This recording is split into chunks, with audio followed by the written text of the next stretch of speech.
दिन विशेष महत्वपूर्ण है। इस दिन माता पिता या दोनों में से कोई भी एक संतान सप्तमी का व्रत रख सकते हैं। संतान सप्तमी का व्रत रखने से घर में खुशहाली समृद्धि का आशीर्वाद तो मिलता ही है, इस दिन संतान से जुड़ी हुई हर समस्याओं का निवारण भी हो जाता है।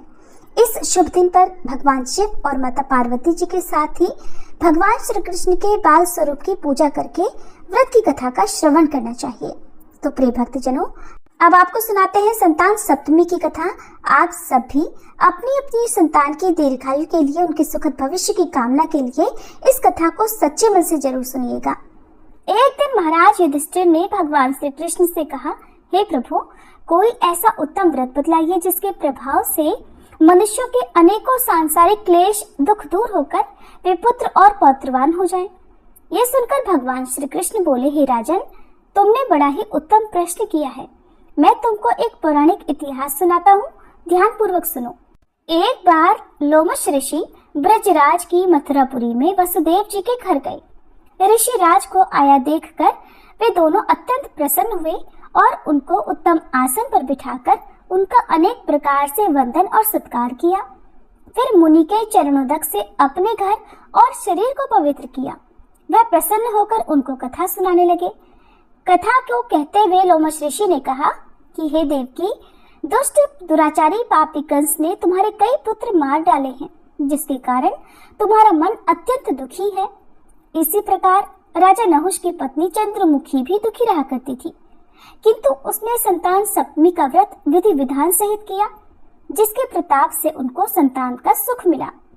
ये सुनकर देवकी जी ने हाथ जोड़कर मुनि से कहा, हे ऋषिराज, कृपा करके रानी चंद्रमुखी का संपूर्ण वृतांत और इस व्रत को विस्तार सहित मुझे बताइए, जिससे मैं भी इस दुख से मुक्ति पा सकूं। तब लोमश ऋषि ने कहा, हे देवकी, अयोध्या के राजा नहुष थे। उनकी पत्नी चंद्रमुखी अपने नाम के अनुरूप ही अत्यंत सुंदर थी। उनके नगर में विष्णुगुप्त नाम का एक ब्राह्मण रहता था, जिसकी पत्नी का नाम भद्रमुखी था। वह भी अत्यंत रूपवती और सुंदरी थी। रानी और ब्राह्मणी में अत्यंत प्रेम और मित्रता थी। एक दिन वे दोनों सरयू नदी में स्नान करने के लिए गईं। वहां उन्होंने देखा कि अन्य बहुत सी स्त्रियां सरयू नदी में स्नान करके निर्मल वस्त्र पहनकर एक मंडप में शंकर जी और पार्वती जी की मूर्ति स्थापित करके पूजा कर रही थी। रानी और ब्राह्मणी ने ये देखकर उन स्त्रियों से पूछा कि बहनों, तुम ये किस देवता का और किस कारण से पूजन व्रत आदि कर रही हो?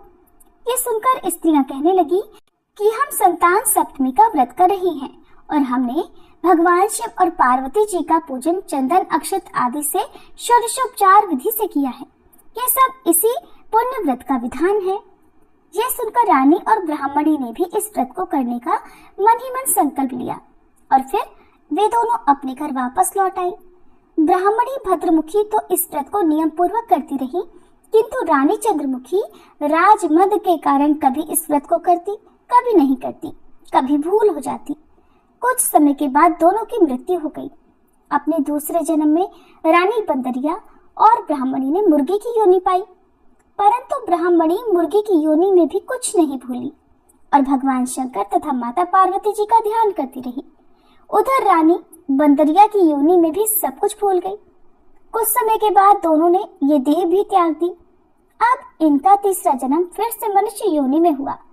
उस ब्राह्मणी ने एक ब्राह्मणी के यहाँ कन्या के रूप में जन्म लिया और उस ब्राह्मण कन्या का नाम भूषणा देवी रखा गया तथा विवाह गोकुल निवासी अग्निशील ब्राह्मण से कर दिया गया।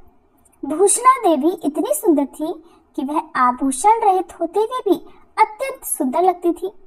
यहाँ तक कि कामदेव की पत्नी रति भी उसके सम्मुख लजाती थी। भूषणा देवी के अत्यंत सुंदर सर्वगुण संपन्न चंद्रमा के समान धर्मवीर, कर्मनिष्ठ, सुशील स्वभाव वाले 8 पुत्र हुए। ये सब भगवान शिव के इस दिव्य और पावन व्रत का ही पुनीत फल था। दूसरी ओर शिव विमुख रानी के गर्भ से अब भी कोई पुत्र नहीं हुआ। वह निसंतान दुखी रहने लगी। रानी और ब्राह्मणी में जो प्रीति पहले जन्म में थी वो अब भी बनी रही। रानी जब वृद्धावस्था को प्राप्त होने लगी तब उसके गूंगा, बहरा और बुद्धिहीन अल्पायु वाला एक पुत्र हुआ। वह भी 9 वर्ष की आयु में इस क्षण भंगुर संसार को छोड़कर चला गया। अब तो वह रानी पुत्र शोक से अत्यंत दुखी और व्याकुल रहने लगी। देव योग से भूषणा देवी ब्राह्मणी रानी के यहाँ अपने पुत्रों को लेकर पहुंची। रानी का हाल सुनकर उसे भी बहुत दुख हुआ, किंतु इसमें किसी का क्या वश। कर्म और प्रारब्ध के लिखे हुए को तो स्वयं ब्रह्मा जी भी नहीं मिटा सकते। रानी कर्मच्युत थी, अपने संकल्प को भूल गई थी, इसी कारण उसे दुख भोगना पड़ा। इधर रानी ब्राह्मणी के इस वैभव और 8 पुत्रों को देखकर उससे मन में ईर्ष्या करने लगी और उसके मन में पाप उत्पन्न हो गया। उस ब्राह्मणी ने रानी का दुख दूर करने के निमित्त अपने 8 पुत्र रानी के पास छोड़ दिए। रानी ने पाप के वशीभूत होकर उन ब्राह्मणी पुत्रों की हत्या करने के विचार से लड्डू में विष मिलाकर उन सभी को खिला दिया, परंतु भगवान शंकर और माता पार्वती की कृपा से एक भी बालक की मृत्यु नहीं हुई। ये देखकर रानी तो अत्यंत ही आश्चर्यचकित हो गई और इस रहस्य का पता लगाने की उसने मन में ठान ली। इधर भगवान की पूजा से निवृत्त होकर जब भूषणा देवी रानी के पास आई तो रानी ने उससे कहा, मैंने तुम्हारे बालकों को लड्डू में जहर मिलाकर खिलाए, लेकिन इनमें से एक भी नहीं मरा। तुमने ऐसा कौन सा दान पुण्य व्रत किया है जिसके कारण तुम्हारे पुत्र नहीं मरे और तुम नित्य नए सुख भोग रही हो? तुम्हारा तो बड़ा सौभाग्य है। इसका भेद तुम मुझसे निष्कपट होकर समझाओ, मैं तुम्हारी बड़ी ऋणी रहूंगी। रानी के ऐसे दीन वचन सुनकर भूषणा ब्राह्मणी कहने लगी, सुनो, तुमको 3 जन्म का हाल कहती हूँ, सो ध्यानपूर्वक सुनना। पहले जन्म में तुम राजा नहुष की पत्नी थी और तुम्हारा नाम चंद्रमुखी था, मेरा नाम भद्रमुखी था और मैं तब ब्राह्मणी थी। हम तुम अयोध्या में रहते थे और मेरा और तुम्हारा बड़ा प्रेम था। एक दिन हम तुम दोनों सरयू नदी में स्नान करने गई और दूसरी स्त्रियों को संतान सप्तमी का उपवास, शिव जी का पूजन अर्चन करते देखकर हमने भी इस उत्तम व्रत को करने की प्रतिज्ञा की थी, किंतु तुम सब भूल गई और झूठ बोलने का दोष तुमको लगा, जिसे तुम आज भी भोग रही हो। और मैंने इस व्रत को आचार विचार सहित नियम पूर्वक सदैव किया और आज भी करती हूँ। दूसरे जन्म में तुमने बंदरिया का जन्म लिया और मुझे मुर्गी की योनि मिली। भगवान शंकर की कृपा से इस व्रत के प्रभाव तथा भगवान को इस जन्म में भी मैं नहीं भूली और निरंतर उस व्रत को नियमानुसार करती रही। तुम अपने बंदरिया के जन्म में भी उस संकल्प को भूल गई। मैं तो समझती हूँ कि तुम्हारे ऊपर ये जो भारी संकट है उसका एकमात्र यही कारण है और दूसरा इसका कोई कारण हो ही नहीं सकता। बहन, इसीलिए तो मैं कहती हूँ कि आप सब भी संतान सप्तमी के व्रत को विधि सहित करिए, जिससे आपका ये संकट दूर हो जाएगा। लोमश ऋषि ने कहा, हे देवकी, भूषणा ब्राह्मणी के मुख से अपने पूर्व जन्म की कथा तथा व्रत संकल्प इत्यादि सुनकर रानी को पुरानी सारी बातें याद आ गई और अब वह सच्चे मन से पश्चाताप करने लगी तथा भूषणा ब्राह्मणी के चरणों में पड़कर क्षमा याचना करने लगी और भगवान शंकर माता पार्वती जी की अपार महिमा के गीत गाने लगी।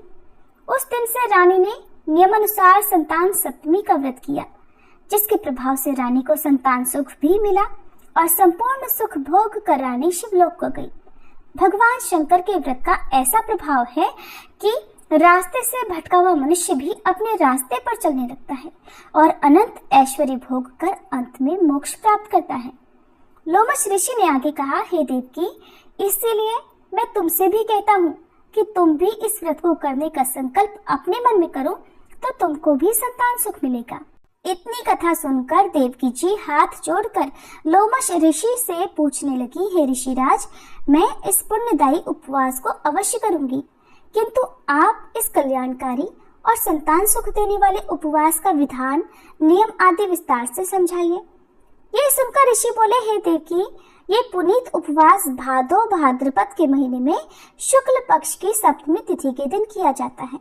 उस दिन ब्रह्म मुहूर्त में उठकर किसी नदी अथवा कुएं के पवित्र जल में स्नान करके साफ स्वच्छ वस्त्र पहनने चाहिए। श्री भगवान शंकर तथा जगदम्बा पार्वती जी की मूर्ति की स्थापना करें। इन प्रतिमाओं के सम्मुख सोने चांदी के तारों का अथवा रेशम का एक गंडा बनाएं। उस गंडे में 7 गांठें लगानी चाहिए। इस कंडे को धूप दीप अष्टगंध से पूजा करके अपने हाथ में बांधें और भगवान शंकर से अपनी कामना सफल होने की प्रार्थना करें। इसके बाद 7 पुए बनाकर भगवान को भोग लगाएं और 7 ही पुए अपनी यथाशक्ति और सोने अथवा चांदी की अंगूठी बनाकर इन सबको एक तांबे के पात्र में रखकर उनका षोडशोपचार विधि से पूजन करके किसी सदाचारी धर्मनिष्ठ सुपात्र ब्राह्मण को दान दे दे। उसके बाद 7 पुए स्वयं प्रसाद के रूप में ग्रहण करें। इस प्रकार इस व्रत का पारायण करना चाहिए। हर साल की शुक्ल पक्ष की सप्तमी तिथि के दिन हे देव की इस व्रत को इस प्रकार नियम पूर्वक करने से सभी पाप नष्ट हो जाते हैं और सौभाग्यशाली संतान उत्पन्न होती है तथा अंत में शिवलोक की प्राप्ति होती है। लोमश ऋषि कहते हैं, हे देव की, मैंने तुमको संतान सप्तमी का व्रत संपूर्ण विधान विस्तार सहित वर्णन किया है। उसको अब तुम नियम पूर्वक करो जिससे तुमको उत्तम संतान मिलेगी। इतना कहकर भगवान आनंद कंद श्री कृष्ण ने धर्मावतार युधिष्ठिर महाराज से कहा, हे युधिष्ठिर, लोमश ऋषि इस प्रकार हमारी माता देवकी को शिक्षा देकर चले गए। ऋषि के कथनानुसार फिर हमारी माता देवकी ने इस व्रत को नियमानुसार किया, जिसके प्रभाव से हम उत्पन्न हुए। यह व्रत विशेष रूप से स्त्रियों के लिए कल्याणकारी है, परंतु पुरुषों को भी समान रूप से कल्याणदायक है। संतान सुख देने वाला, समूल पापों का नाश करने वाला ये उत्तम व्रत है, जिसे स्वयं भी करें और दूसरों से भी कराएं। नियम पूर्वक जो कोई इस व्रत को करता है और भगवान शंकर तथा माता पार्वती की सच्चे मन से आराधना करता है, निश्चय ही अमर पद प्राप्त करके अंत में वह शिवलोक को जाता है। तथा समाप्त। प्रेम से बोलिए भोले शंकर भगवान की जय।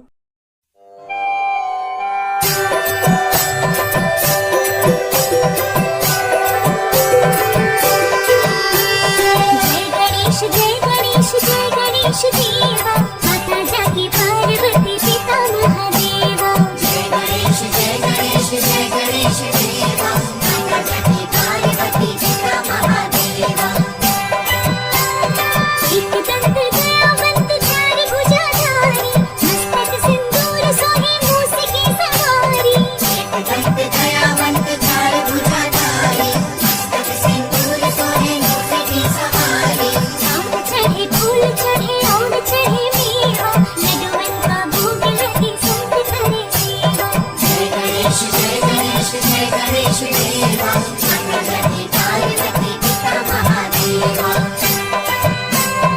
अंधन को आँख देते कोढ़िन को काया, मूर्छन को पुत्र देते निर्धन को माया।